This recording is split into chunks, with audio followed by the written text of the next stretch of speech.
Salut tout le monde, c'est le football à l'aveugle, on se retrouve aujourd'hui pour une nouvelle vidéo et aujourd'hui j'ai décidé de réagir à plusieurs choses qui se passent au Paris Saint-Germain en ce moment. Alors on le sait, le PSG a gagné face à Lens samedi soir 3-1, mais bon déjà c'était pas vraiment brillant parce que la première mi-temps, 3 buts, Vitinha qui marque son premier en match officiel avec un but d'Mbappé, un but de Messi, c'est très bien. La première mi-temps était je trouve plutôt collectivement intéressante. Mais en deuxième mi-temps, on s'est fait bouger alors qu'on était à 10 contre 11. Et le 11, c'était pour nous. C'était Abdoul Samed qui avait pris un rouge pour Lens à la 18e minute de jeu. Le problème derrière, c'est que on est premier, on a 9 points d'avance. Le titre semble être assuré, mais les problèmes de la saison, eux, restent encore. Il y a Christophe Galtier qui est de plus en plus sur la sellette parce que, bon, pour le moment, il est présumé innocent dans l'affaire du racisme, mais c'est quelque chose qui laisse quand même des traces. Il y a ces performances qui sont largement en dessous des attentes du PSG, même s'il fallait pas s'attendre à grand chose. Pas parce que c'est Galtier, mais parce que tous les entraîneurs qui viennent à Paris échouent à Paris. Et tous les entraîneurs qui partent de Paris réussissent, mais hors de Paris. Évidemment. Moi, je sais très bien, il suffit d'attendre que Pochettino retrouve un club, et vous pouvez être sûr qu'on connaît le prochain gagnant de la Ligue des Champions. Vous pouvez être sûr qu'on connaît le prochain gagnant de la coupe où ce club participe, dans lequel ce club participera. Si Pochettino, il prend le Feyenoord de Rotterdam, ça y est, la Ligue Europa, c'est pour eux. Si il prend l'Olympique de Marseille, la Ligue des Champions l'année prochaine, c'est réglé, c'est pour l'OM. S'il prend le Qarabag Agdam, la Ligue Europa Conférence, c'est bon, c'est pour eux. Bref, il y a des tonnes d'exemples, mais en tout cas, au PSG, ça va pas fort du tout au niveau des entraîneurs. Au niveau du directeur sportif, Luis Campos est beaucoup critiqué. Alors, je vais pas encore donner mon avis là-dessus. Vous savez très bien que moi, je ne suis pas vraiment en accord. Mais je les comprends, hein. Je dis pas que je les comprends pas, que je suis scandalisé. Non, je comprends les critiques envers Luis Campos, mais je ne les partage pas. Pour moi, voilà. Mais j'en parlerai dans une autre vidéo ou dans un podcast qu'on fera avec Benjamin plus tard. Non, moi ce que je veux parler là aujourd'hui, c'est le président Nasser Al-Khelaifi. Alors, c'est un homme d'affaires qatari, plus spécialisé dans le tennis, et ça fait partie des nombreuses critiques à son égard. Il a été nommé par l'émir Al-Thani pour diriger un petit peu, être le centre du projet. Sauf que le problème, c'est que quand t'es président de club, tu dois te montrer, ne serait-ce qu'un petit peu. Et excusez-moi, mais le seul moment où c'est montré à la Khelaifi ces 12 derniers mois, c'est pour défoncer la porte d'investir et gueuler sur les arbitres, alors que c'est ton équipe qui a été totalement scandaleuse et pas l'arbitrage, et pour dire, oui, vous inquiétez pas, ça sera moins bling-bling, gna gna gna. Alors, ok, c'est moins bling-bling, mais c'est pas fou non plus. Alors, moi, je trouve qu'au niveau des résultats, on s'enflamme un peu. La Ligue des Champions, il faut arrêter de croire qu'on va la gagner dès l'année où tout change. C'est pas parce que ça y est, le problème c'est que moi je dis ça, mais je suis pareil, hein. Là, je suis pareil. Là, on recrute Messi, on recrute Ramos, on recrute Achraf Hakimi, on recrute Donnarumma. On se dit, ça y est, la Ligue des Champions est pour nous. Bon, raté. On prend Vitinha, on prend Fabien Ruiz, on se dit, ça y est, on recrute moins bling-bling, c'est réfléchi, voilà. On se dit, ça y est, c'est peut-être là maintenant. Non, faut arrêter. Et là, je peux t'assurer que au mercato, là, on va recruter on va avoir Milan Skriniar qui, sauf problème de dernière minute, devrait arriver. On va avoir aussi peut-être Hakim Ziyech qui pourrait peut-être venir, ou alors la piste est définitivement abandonnée, mais je pense qu'on va se repencher dessus sur Hakim Ziyech. Il y a Malcolm, il y a Ryan Cherki, il y a plein de pistes comme ça, et on va se dire, ça y est, Paris, c'est du renouveau, voilà, go, Ligue des Champions. C'est chiant. Et le problème, c'est que je dis ça, mais je le fais aussi. Il faut arrêter de croire que la Ligue des Champions, elle est pour nous à chaque année, où on change ne serait-ce qu'un petit peu. Donc là, je dis pas qu'on la gagnera pas, je dis juste que il faut arrêter de croire qu'on va la gagner. Il faut arrêter de croire qu'on va la gagner. Ce que je veux dire par là, c'est que faut pas partir avec l'idée qu'on va la gagner. Il faut partir avec l'idée que peut-être c'est possible. Ça pourrait être bien. Mais clairement, je n'y crois pas. Et puis, au pire, le fait de ne pas y croire, au pire, comme ça, si jamais tu finis par la gagner, t'es en mode, cool. Bref. Alors, par rapport à Nasser Al-Khelaifi, déjà, il y a un truc que que tout le monde sait, mais que personne ne veut mettre au grand jour, c'est que, depuis 12 ans, depuis que QSI a acheté Paris en 2011, la seule personne qui n'a pas changé dans l'organigramme du club, c'est-à-dire entraîneur, directeur sportif, président, machin, c'est Nasser. C'est Nasser, parce que les entraîneurs, on en a eu 7, Ancelotti, Laurent Blanc, Unai Emery, et j'en passe, Thomas Tuchel, Pochettino, Galtier, et bientôt José Mourinho, si j'en crois les rumeurs, mais on ne sait pas encore. Bref, et Zinedine Zidane, dans un futur d'illusion où le PSG croit encore que Zidane va venir, alors que jamais il ne viendra, faut arrêter. Si jamais il finit par venir, ok, mea culpa, mais pour le moment, c'est pas le cas.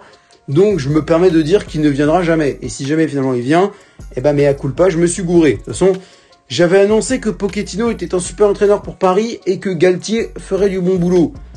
Donc je peux encore me gourer, mais je te le dis, je pense que il ne viendra jamais. Donc déjà, ça veut dire que il viendra, voilà. Ça veut dire qu'il viendra. Parce qu'en vrai, le reste, c'est que même avec ce club, tu peux dire que quelqu'un ne viendra pas, mais tu sais, au fond de toi, que Paris trouvera toujours le moyen de le faire venir.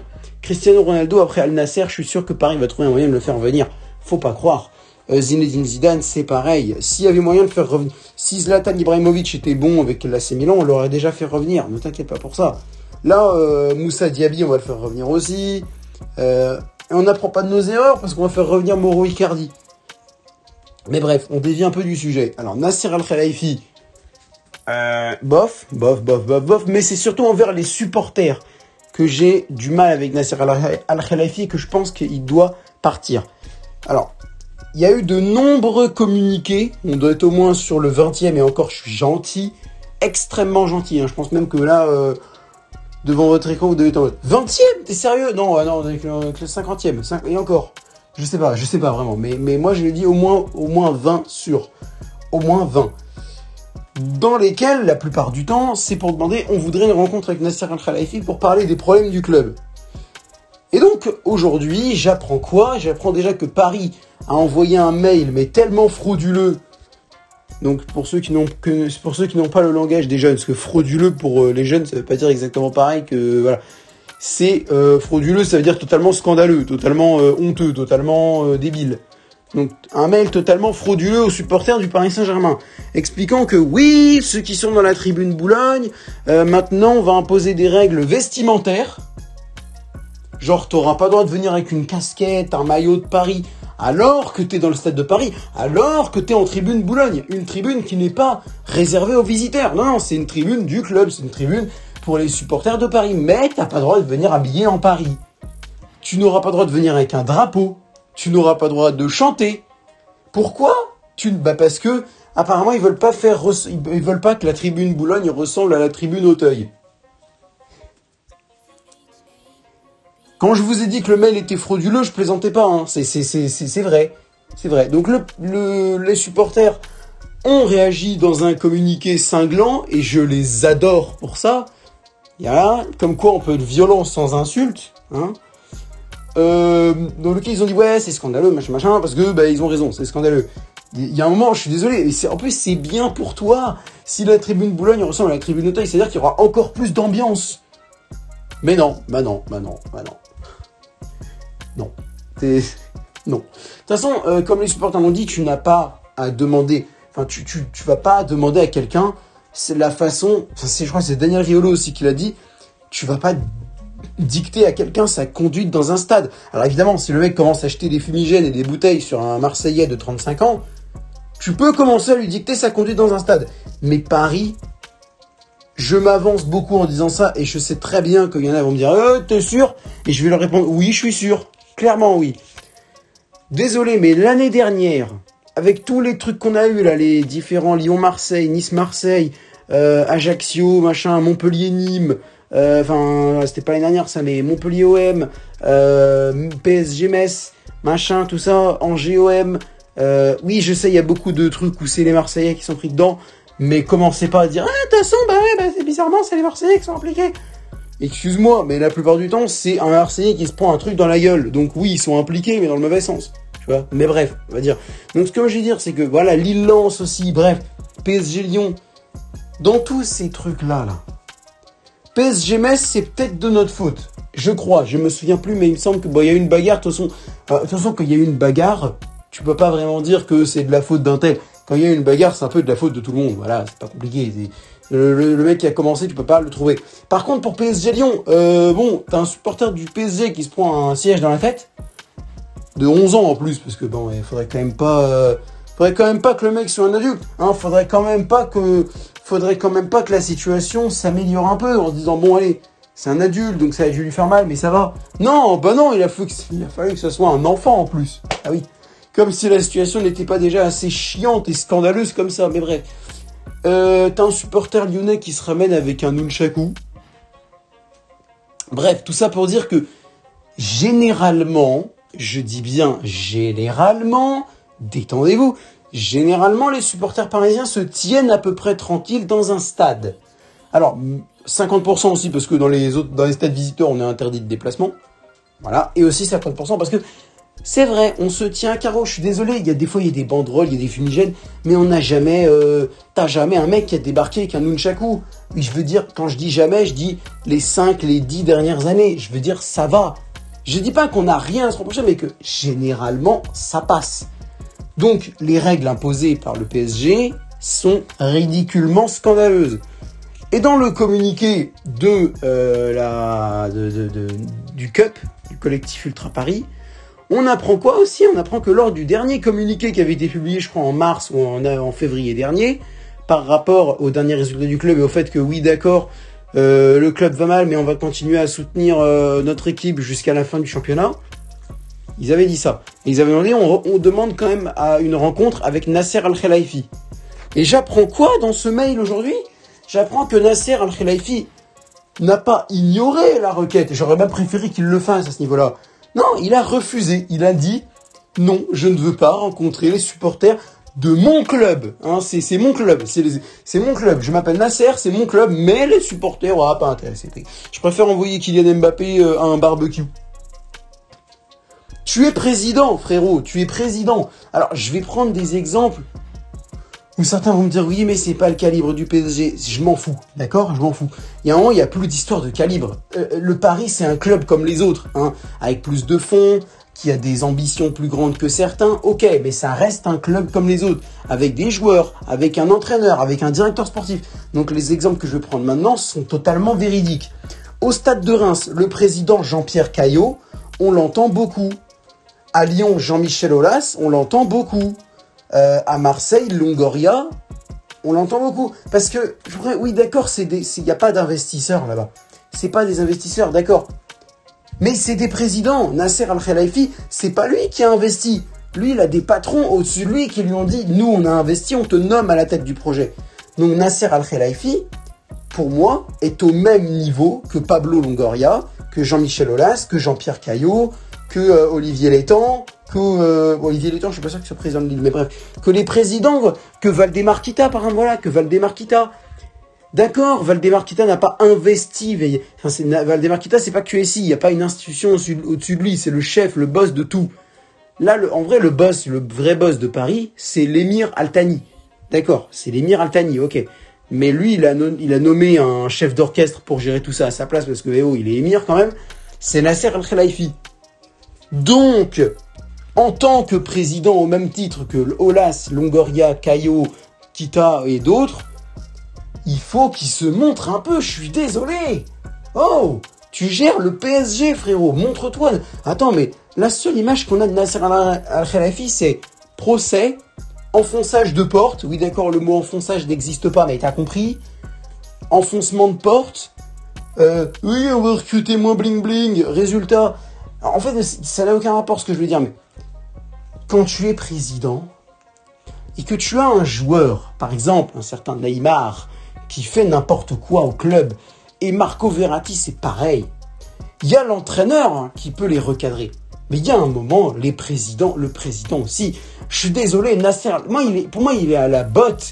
Nasser Al-Khelaifi est à la botte de Neymar, de Marco Verratti et des grandes stars du club. Heureusement que Kylian Mbappé fait pas ce genre de truc-là. Ou Lionel Messi. Heureusement. Il est à la botte de Neymar parce que je sais pas pourquoi, mais je pense pas qu'il ait peur de Neymar. Je pense pas mal. S'il le veut, il casse son contrat, il vire Neymar du club. Donc voilà. Mais c'est juste parce qu'il se dit, oh, il faut quand même pas que je froisse Neymar, parce que ça reste Neymar, parce que c'est un super footballeur et que j'en ai besoin dans mon équipe. Sauf que déjà, si tu comprenais quelque chose au match, déjà que tu les regardais, parce que je suis même pas sûr que tu regardes des matchs de ton club aussi souvent que tu le devrais, mais bref. Et en plus de ça, je suis pas sûr que tu comprennes grand chose. Mais si, imaginons que tu comprenais, tu verrais que Neymar à Paris, ça n'a jamais été incroyable. Et je dis bien incroyable, ça a déjà été bon, il a déjà fait des bons matchs, d'accord, mais il a jamais été aussi incroyable qu'on voulait le prétendre, qu'on a eu l'espoir de le prétendre. On a eu l'espoir que Neymar serait bon, à juste titre. Recruter Neymar, pour moi, c'était à peu près une bonne idée. Il fallait qu'on réinitialise un peu l'attaque. On avait perdu Di Maria, venait d'arriver, mais Edinson Cavani était sur la fin, Zlatan Ibrahimovic était parti, Ezequiel Lavezzi était parti. Voilà, il fallait un petit peu du renouveau. Ok, d'accord. Neymar, en vrai, bon, 222 millions, on repassera. Mais en soi, l'idée est là. Mais le problème, c'est que ça ne marche pas. Ça fait 6 ans que ça marche pas. C'est pas parce que c'est Neymar que ça va forcément marcher. Et là, il est à la botte de Neymar et de Verratti. Il y a un moment, je suis désolé, moi, je prends Neymar, je prends Verratti. Je leur dis, vous voulez continuer à Paris? Surtout toi, Marco, parce que je pense qu'il commence à aimer le club. Eh ben, vous arrêtez vos trucs de cigarettes, vos trucs de McDo, de poker. Je suis désolé, mais encore le poker, si tu fais ça en journée, dans tes jours de repos, il y a rien à dire, tu fais ce que tu veux, il y a pas de problème. Mais à minuit, à 3h, jouer à Call of Duty avec Gotaga ou The Goinfré de McDo, alors que tu viens de perdre face au Bayern Munich en 8e de finale de Ligue des Champions, un jour après tu te goinfres au McDo, comme ça, tranquille, pépère, au calme, devant les caméras en plus, hein, parce que il est pas subtil comme Neymar. Et toi, tu ne dis rien, tu laisses Christophe Galtier gérer, et Christophe Galtier vient te dire, ça ne m'a pas plu. Oh, attends, mais ça ne m'a pas plu. Mais moi non plus, ça m'a pas plu, mais c'est... Enfin, en fait, moi, je pense que c'est les supporters qui devraient dire « ça ne m'a pas plu ». L'entraîneur, il devrait dire « bah, ça m'a pas plu du tout, j'ai pris Neymar à part, je lui ai clairement expliqué, et pas « je lui ai expliqué que ça ne m'a pas plu et que j'étais pas content. Je suis pas content ». Eh, il y a un moment, c'est terrifiant, quoi. C'est terrifiant, il n'y a pas de discipline dans ce club. Il y a un moment, tu dois pas... Oui, d'accord, c'est le rôle de l'entraîneur. D'accord, c'est le rôle de Christophe Galtier, il n'y a pas de problème. Mais quand tu vois que Galtier ou d'autres, parce que Christophe Galtier, c'est très facile de l'incriminer, mais c'est pas le fautif de tous les maux de l'humanité non plus. Mais quand tu vois qu'ils arrivent pas, ou alors même, ils y arrivent très bien, c'est juste que les joueurs n'ont absolument rien à foutre, eh ben tu les prends toi-même. Prends tes responsabilités. C'est pas à Luis Campos ou à Antero Henrique de faire le boulot à ta place. Tu es président. Quand tu es le mot président est très facile à comprendre. Présider, diriger, être le boss. Le président de l'équipe, le président français, et même notre cher Manu Macron. Bref, c'est un mauvais exemple. Mais t'as compris, le président, c'est celui qui est censé gérer. Oui, d'accord, tu dois déléguer certaines tâches à tes ministres ou à tes directeurs sportifs ou à ton entraîneur. Mais il y a quand même certains trucs que tu peux gérer. Je suis désolé, Nasser Al-Khelaifi, qui refuse de rencontrer les supporters comme s'il en avait rien à foutre et qui en plus envoie ce mail frauduleux, je suis désolé, mais pour moi, Nasser Al-Khelaifi doit partir du PSG. C'est bon, j'en ai marre, on arrête. Nasser Al-Khelaifi doit partir. Sur ce, n'hésitez pas à me donner votre avis à vous dans les commentaires par rapport à ce que je viens de dire. N'hésitez pas aussi à partager la vidéo sur les réseaux sociaux, à la liker si le contenu vous a plu. Et n'hésitez pas aussi à vous abonner en activant la cloche de notification. On est bientôt aux 500 abonnés, donc n'hésitez pas à continuer comme ça. Et je vous dis à bientôt les gars. Et pour conclure, Nasser Al-Khelaifi doit partir du club. Et accessoirement le Qatar si possible. Mais ça c'est une autre histoire.